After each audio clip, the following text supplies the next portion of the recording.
Hello friends, જય સાંઈનાથ। સ્વાગત છે મારી ચેનલ સાંઈ સબરીમાં। આજે આપણે બનાવશું ફુલકા રોટલી। તો તેમાં આપણે લોટ ઘઉંનો ઝીણો ચારી લીધો છે અને તેમાં આપણે નાખશું દૂધ, તેથી રોટલી પોચી અને સરસ થાય અને સફેદય પણ થશે અને થોડું મોણ લેશું આપણે।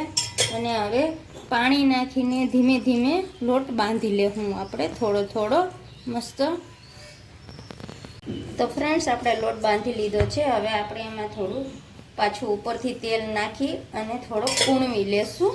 આ રીતે કૂણવી અને થોડીક વાર આપણે આને 10-15 મિનિટ રહેવા દેશું ઢાંકીને, એટલે આપણો લોટ સરસ પોચો થઈ જાય, તો જ રોટલી સરસ થશે તમારી। તો ફ્રેન્ડ્સ, 10-15 મિનિટ થઈ ગઈ છે, તો આપણે જોઈ લેશું। હવે લોટ એકદમ સરસ, જો કલર એ ફરી ગયો છે અને મસ્ત લોટ થઈ ગયો છે, એટલે આપણે થોડો આ રીતે કરી લેશું, કૂણવી લેશું। અને આપણે પહેલાં જેટલી રોટલી કરવી છે તેટલા આપણે કુંડલા કરી લેશું આ રીતે। તો આપણે પહેલું પડ આ રીતે જોડવાનું છે અને ત્યાં આપણે બીજી રોટલી વણી લેશું ફટાફટ।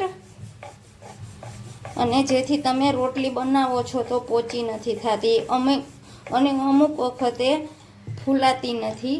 તો ફ્રેન્ડ્સ, તમે આ રીતે બનાવશો ને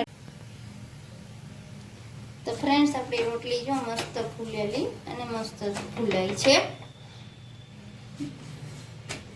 તો આ રીતે તમે ચોક્કસથી બનાવજો તો તમારી રોટલી ફૂલાશે। તો ફ્રેન્ડ્સ, આ રીતે તમે રોટલી બનાવશો તો તમારી રોટલી બધી ફૂલાશે।